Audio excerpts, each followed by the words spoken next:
Good morning, everyone, on this Monday morning. This is the Monday of Holy Week, this important week before we come to Easter.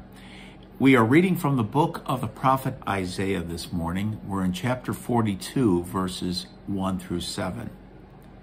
Here is my servant, whom I uphold, my chosen one, with whom I am pleased, upon whom I have put my spirit.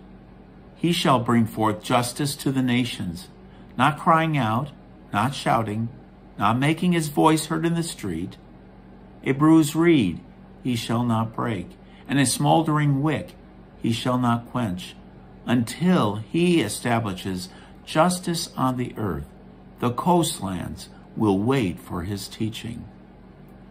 Thus says God, the Lord, who created heavens and stretched them out, who spread out the earth with its crops, who gives breath to its people and spirit to those who walk on it.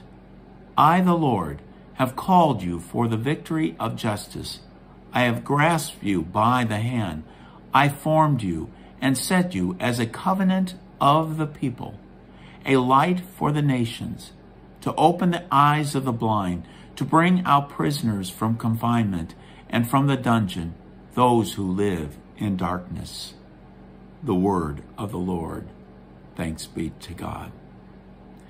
This great song of the servant is also quoted in the Gospel of Matthew in chapter 12.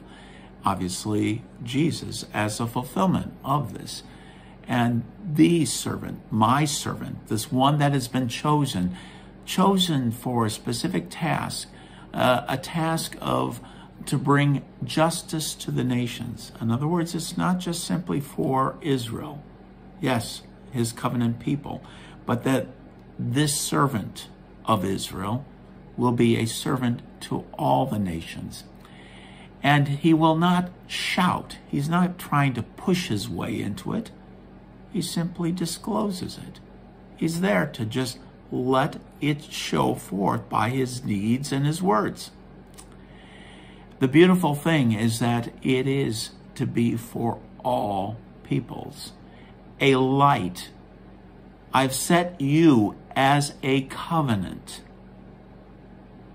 of the people. The new covenant that we have in Christ by his blood. A light for the nations, to open up the blind, the eyes of the blind. It's a beautiful expression of the Messiah that's found here in the prophet Isaiah. It's worth contemplating on this day as we approach this great feast of Easter. Stay safe, folks. Hopefully we get to see each other soon. Bye for now.